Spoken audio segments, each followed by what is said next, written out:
দলের অভ্যন্তরীণ কোনো বিষয় সম্পর্কে কোনো বক্তব্য আমি রাখছি না। আমি তৃণমূল কংগ্রেসের একজন কর্মী। আমি তৃণমূল কংগ্রেসে ছিলাম, আছি এবং থাকব। আমার নেত্রীর নাম মমতা বন্দ্যোপাধ্যায়, আমার নেতার নাম অভিষেক বন্দ্যোপাধ্যায়। আমার জীবনে নানা উত্থান পতনের পরেও আমি কোনো অবস্থায় দল ছাড়ার কথা ভাবিনি। আপনি পড়েননি শোকজ লেটারটা আপনি পড়েননি? না, আমি পড়বো নিশ্চয়ই সময় হলে। আমি পড়িনি, আমি গান শুনছিলাম। ये मेरा प्रेम पत्र पढ़कर कि तुम नाराज ना होना, कि तुम मेरे जिंदगी हो, कि तुम मेरे बंदगी हो, कि मेरा प्रेम पत्र पढ़कर। আমি গান শুনছিলাম। আমার দল এবং পরিবারের নাম সর্বভারতীয় তৃণমূল কংগ্রেস। ফলে আমি দল করি মমতাদিকে দেখে, অভিষেককে দেখে, তৃণমূল পরিবারকে ভালোবেসে। একটা ইমোশনাল ইনভলভমেন্ট হয়ে আছে আমার জীবনে। নানা উত্থান পতনের পরেও আমি কোনো অবস্থায় দল ছাড়ার কথা ভাবিনি বা এই ধরনের কোনো চিন্তা করিনি। ফলে বাকি কোথায় কি হচ্ছে এগুলো নিয়ে আমার কোনো বক্তব্য নেই। আরে হোয়াটসঅ্যাপ যদি খোলা থাকে বহু জিনিস আসতে পারে।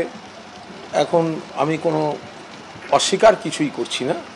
যদি আমাকে কেউ কিছু দিয়ে থাকেন তবে তার বিস্তারিতটা তারা নিশ্চয়ই, যারা বলার তারা বলবেন, বলার না হলে তারা বলবেন না। আমি দলের যদি কোনো কমিউনিকেশনের কোনো ব্যাপার থাকে, অভ্যন্তরীণ কমিউনিকেশন, সেটা নিয়ে আমি কোনো বক্তব্য আমার কিছু নেই। আপনি পড়েননি শোকজ লেটারটা আপনি পড়েননি? না, আমি পড়বো নিশ্চয়ই সময় হলে। আমি পড়িনি, আমি গান শুনছিলাম। ये मेरा प्रेम पत्र पढ़कर कि तुम नाराज ना होना, कि तुम मेरे जिंदगी हो, कि तुम मेरे बंदेगी हो। আমি গান শুনছিলাম। ये मेरा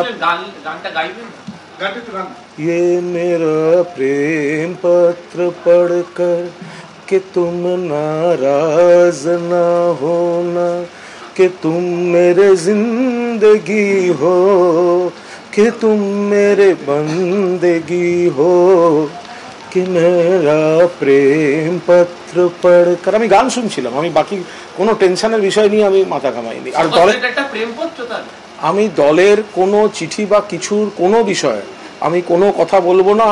আপনি বললাম তো, আমি পুরোটা ব্যস্ততায় ছিলাম। আমি তাপসদার বাড়ি গেছিলাম, তারপর আমার খিদে পেয়েছিল, আমি খাচ্ছিলাম। ফলে আমার অনেক হোয়াটসঅ্যাপ জমে আছে। আমি দেখেছি কি এসছে, কিন্তু আমার পড়া হয়নি। আমি গাড়িতে ছিলাম, গান শুনছিলাম। ये मेरा प्रेम पत्र पढ़कर कि तुम नाराज ना होना, कि तुम मेरे जिंदगी हो, कि तुम मेरे बंदेगी हो। মিটে গেল।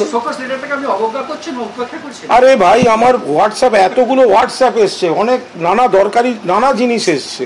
তো আমি তার মধ্যে আমি নিশ্চয়ই একটু এক জায়গায় হলে আমি পড়বো। আমার পুরনো বান্ধবী অনেক দিন বাদে টিভিতে বোধহয় আমায় দেখেছে, সেও দেখলাম একটা হোয়াটসঅ্যাপ পাঠিয়েছে। না, আমি অনেকগুলো জমে আছে। তুমি দেখো, আমার এখানে প্রায় 999+ হোয়াটসঅ্যাপ ঢুকে আছে। তার মধ্যে আমি জানি কোনো একটা নাম্বার থেকে কিছু এসছে, কিন্তু আমি এখন পড়িনি, আমি গান শুনছিলাম।